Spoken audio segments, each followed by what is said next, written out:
নমস্কার, আপনারা দেখছেন নিউজ নাও। আমি রয়েছি সংযুক্তা। চোখ রাখবো এই মুহূর্তের সংবাদে। উত্তর পূর্ব সীমান্ত রেলওয়ের বদরপুর সেকশনে একটি পণ্য ট্রেন লাইনচ্যুত হওয়ার কারণে ব্যাহত হয়েছে রাজ্যে জ্বালানি সরবরাহ। প্রেক্ষিতে রবিবার থেকে শুরু হলো সমান অনুপাতে পণ্য বিতরণের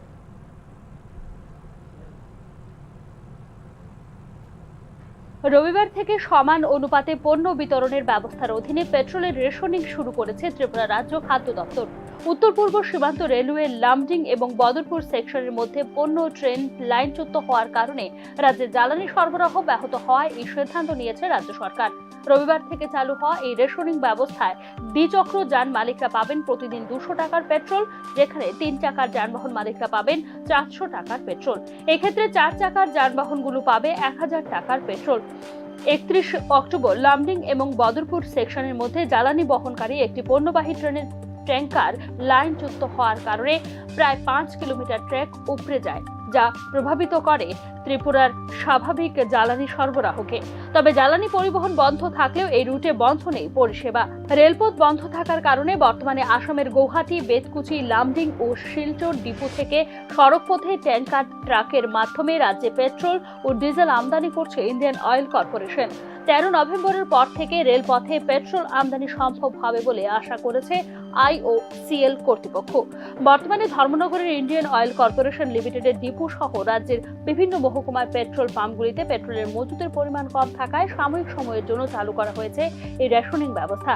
এদিকে পেট্রোলের এই সংকটকালীন পরিস্থিতিতে আতঙ্কিত হয়ে অতিরিক্ত পেট্রোপণ্য ক্রয় করা থেকে বিরত থাকার অনুরোধ জানিয়েছে খাদ্য দপ্তর। Bureau report, news now. মুখ্যমন্ত্রী ডক্টর মানিক সাহার নেতৃত্বে পরিবহন সেক্টরে এগিয়ে যাচ্ছে ত্রিপুরা। আগে ত্রিপুরা ছিল একটি জাতীয় সড়ক, বর্তমানে তা বেড়ে দাঁড়িয়েছে 6টিতে। আগামী দিনে মিলবে আরও কয়েকটি জাতীয় সড়কের মঞ্জুরি। রবিবার বিশ্ব পরিবহন দিবস উপলক্ষে আয়োজিত অনুষ্ঠানে এরকমটাই জানিয়েছেন মন্ত্রী Sushanta Chowdhury. The institute of engineers Tripura রাজ্য শাখার উদ্যোগে সংস্থার গোর্খা বস্তির হল ঘরে আয়োজিত হয় এদিনের অনুষ্ঠানটি। ত্রিপুরায় জল প্রতিরোধী সড়ক নির্মাণ, চ্যালেঞ্জ, সুযোগ এবং উদ্ভাবন শীর্ষক এক আলোচনা চক্রেরও আয়োজন করা হয় এদিনের অনুষ্ঠানে।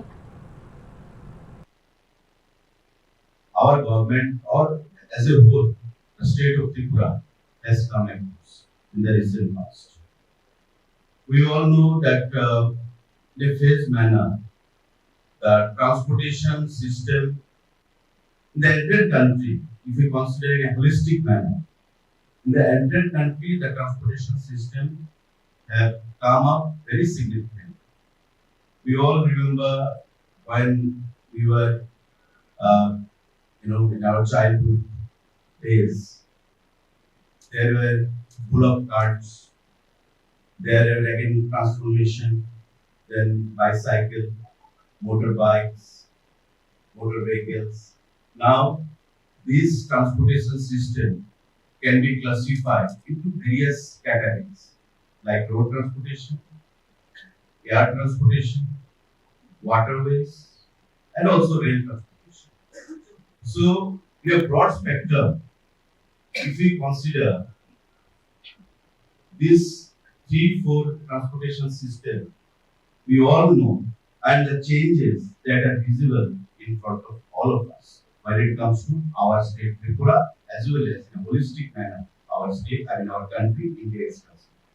And our government, under the stewardship of our respected Prime Minister Narendra Modi, as well as when it comes to our state, Tripura as a whole, under the visionary leadership of our Honorable Chief Minister Professor Dr. Manik Saha, we have come across to a great extent when it comes to the development of transportation in a holistic manner. In a phased manner, we had one national highway, that was NH44. Only one national highway. And now we have 6 national highways, which has been declared by Road Transport Ministry, Minister of Road Transport, Government of India, and few more will be sanctioned very shortly. ভোর হতে না হতেই চড়িলাম মা Kasbeshwari petrol পাম্পে। পেট্রোলের জন্য রবিবার জনসাধারণের দীর্ঘ লাইন দেখতে পাওয়া যায়। লাইনের দীর্ঘতা এতটাই ছিল যে পেট্রোল পাম্প থেকে জাতীয় সড়ক হয়ে চড়িলাম দ্বাদশ শ্রেণী বিদ্যালয় পর্যন্ত যেন যানবাহনের মিছিল দেখা গেছে। রাজ্য সরকারের খাদ্য সংরক্ষণ ও ক্রেতা স্বার্থ বিষয়ক দপ্তরের বিজ্ঞপ্তি অনুযায়ী গত 10 নভেম্বর থেকে 13 নভেম্বর পর্যন্ত রাজ্যের প্রত্যেকটি মহকুমার পেট্রোল পাম্পগুলিতে রেশনিং ব্যবস্থার মাধ্যমে পেট্রোল দেওয়ার কথা ঘোষণা দেওয়া হয়েছিল, কিন্তু পেট্রোলের জন্য আতঙ্কিত হয়ে পেট্রোল পাম্পগুলোতে অযথা ভিড় না জমানোর জন্য জনসাধারণের উদ্দেশ্যে বার্তাও দেওয়া হয়েছিল রাজ্য সরকারের তরফ থেকে। রাজ্য সরকারের রেশনিং ব্যবস্থা অনুযায়ী দ্বিচক্র যানবাহনে 200 টাকা, ত্রিচক্র যানবাহনে 400 টাকা এবং 4 চাকার যানবাহনে 1000 টাকার পেট্রোল দেওয়া হবে।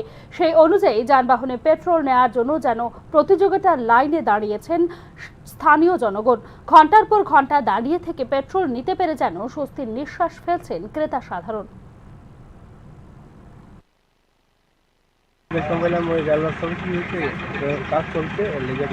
তেল আইতো না, রেশনিং চলছে না, 200 টাকা করে। কোন পেট্রোল পাম্প এটা? তেল 200 টাকা কেরে এত কম করে? এটা কোন পেট্রোল পাম্প? চড়িলাম। গত 6.5 বছরে 3497টি পথ দুর্ঘটনায় প্রাণ হারিয়েছেন 1412 জন। চলতি বছরের জুলাই মাস পর্যন্ত রাজ্যে যান দুর্ঘটনায় মৃতের সংখ্যা 144। গত 7 দিনে পথ দুর্ঘটনায় সরকারি হিসেবে মৃত্যু 8। এদের মধ্যে যেমন রয়েছে 75 বছরের বৃদ্ধ, তেমনি রয়েছে 3 বছরের শিশু। স্বাভাবিক কারণেই রাস্তায় সাক্ষাৎ মৃত্যুর আশঙ্কায় তটস্থ সাধারণ মানুষ। পথ দুর্ঘটনায় কারো মৃত্যু হলে পরেই সাধারণত আলোচনায় উঠে আসে বিষয়টি, আবার সময়ের সাথে থিতিয়েও যায় বিষয়টি। তারপর আরো একটি মারাত্মক ঘটনা, 1-2 দিনের শোরগোল শেষে আবার চুপ। এভাবেই কাটছে বছরের পর বছর। অন্তরালে হারিয়ে যাচ্ছে একটি পরিবার। মারাত্মক জখম নিয়ে যারা বেঁচে থাকছেন তাদের পরিবারও নিঃস্ব অবস্থায়।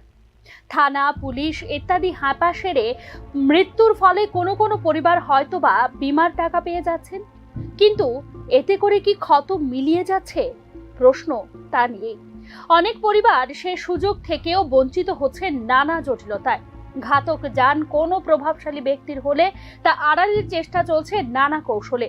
এখানেই অসহায় সাধারণ মানুষ। রাজ্য পরিবহন দপ্তরের সর্বশেষ পরিসংখ্যান অনুযায়ী গত 6.5 বছরে 3497টি পথ দুর্ঘটনায় প্রাণ হারিয়েছেন 1412 জন। চলতি বছরের জুলাই মাস পর্যন্ত রাজ্যে যান দুর্ঘটনায় মৃত্যুর সংখ্যা 144 জন। গত 7 দিনে পথ দুর্ঘটনায় সরকারি হিসেবে মৃত্যু 8। এদের মধ্যে যেমন রয়েছেন 75 বছরের বৃদ্ধ, তেমনি রয়েছে 3 বছরের শিশু। পরিবহন দপ্তর সূত্রে খবর, রাজ্যে 2018 সালে মোট 552টি পথ দুর্ঘটনা ঘটেছে। এতে মৃত্যু হয়েছে 213 জনের, আহতের সংখ্যা 741 জন। 2019 সালে 665টি ঘটনায় মৃত্যু হয়েছে 239 জনের, আহত হয়েছেন 816 জন। 2020 সালে দুর্ঘটনার সংখ্যা ছিল 289টি, মৃত্যু হয়েছে 120 জনের, আহত 286 জন। মোট 479টি পথ দুর্ঘটনা ঘটেছে 2021 সালে, মৃত্যু হয়েছে 194 জনের, আহতের সংখ্যা 547। 2022 সালে মোট 575টি দুর্ঘটনায় প্রাণ হারিয়েছে 241 জন, আহত 541 জন। 2023 সালে দুর্ঘটনার সংখ্যা 577টি, মৃত্যু হয়েছে 261 জনের, আহতের সংখ্যা 609 জন। আর চলতি বছরের জুলাই মাস পর্যন্ত 360টি পথ দুর্ঘটনা ঘটেছে, যেখানে মৃত্যু হয়েছে 144 জনের, আহত হয়েছেন 400 জন। পরিসংখ্যানের এই হিসেবে স্পষ্ট করছে যান দুর্ঘটনার ভয়ঙ্কর চিত্র। একমাত্র 2020 সালে কিছুটা হ্রাস পেয়েছিল মৃতের সংখ্যা। গত কয়েক বছরে পথ দুর্ঘটনায় মৃত্যুর ঘটনাগুলির প্রেক্ষাপটে নিশ্চিতভাবেই বলা যায় রাস্তায় যেন ঘুরছে সাক্ষাৎ মৃত্যু। প্রতিদিন কোথাও না কোথাও ঘটছে দুর্ঘটনা। নিরীহ পথচারীদের পিষে দিয়ে বেরিয়ে যাচ্ছে দ্রুত গতির যানবাহন। ছোট ছোট স্কুল পড়ুয়াদের নিয়ে আরো বেশি চিন্তিত পরিবার। কেউ ট্রাফিক আইন মেনে মোটর বাইক চালিয়েও নিশ্চিন্ত থাকতে পারছে না দুর্ঘটনা এড়ানোর বিষয়টিতে। পেছন থেকে ধাক্কায় উড়িয়ে দিয়ে কেটে পড়ছে গাড়ি। রাস্তায় বেরিয়ে অজানা ভয়ে তটস্থ থাকছেন গাড়ি চালকরাও। বিপরীত দিক থেকে আসা কোনো এক চালকের অসাবধানতায় মুখোমুখি সংঘর্ষ, প্রাণ যাচ্ছে মানুষের। বেপরোয়া যানবাহন চলাচল রোধ বা রাতে গাড়িতে চোখ ঝলসানো আলোর ব্যবহার বন্ধের ক্ষেত্রে কি পদক্ষেপ রয়েছে সরকারের, তা জানেন না পথ চলতি সাধারণ মানুষ। সার্বিক পরিস্থিতিতে রোজ নামচায় পরিণত হয়েছে পথ দুর্ঘটনা, যেখানে মানুষের মৃত্যুর বিষয়টি যেন সীমাবদ্ধ হয়ে পড়েছে শুধুমাত্র একটি পরিসংখ্যান হিসেবে। Bureau report, news now. Tripura রাজ্য বিজ্ঞান ও প্রযুক্তি পর্ষদ এবং ত্রিপুরা গণিত সোসাইটির যৌথ উদ্যোগে অষ্টম শ্রেণীর পড়ুয়াদের জন্য জুনিয়র ম্যাথমেটিক্যাল অলিম্পিয়াড অনুষ্ঠিত হয় রবিবার। রাজ্যের 23টি মহকুমার 5,500-র উপর পরীক্ষার্থী এতে অংশ নিয়েছে বলে এদিন জানিয়েছেন আয়োজক কর্তৃপক্ষ। 2007 সাল থেকে এই রাজ্যে অনুষ্ঠিত হচ্ছে ম্যাথমেটিক্যাল অলিম্পিয়াড পরীক্ষা। আগামী 22 ডিসেম্বর ন্যাশনাল ম্যাথমেটিক্স ডেতে এই পরীক্ষায় উত্তীর্ণ প্রথম 10 জনের হাতে তুলে দেওয়া হবে পুরস্কার এবং মানপত্র। Tripura state council for science and technology এবং ত্রিপুরা ম্যাথমেটিক্যাল সোসাইটির যৌথ উদ্যোগে এই এক্সামটা 2007 সাল থেকে হয়ে আসছে।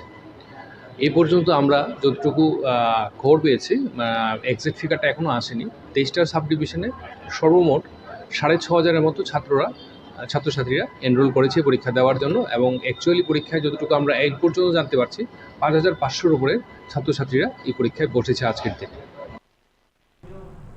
এখনকার মতো সংবাদ এখানেই শেষ করছি। অন্যান্য আপডেটস পেতে চোখ রাখুন নিউজ নাও এর পর্দায়।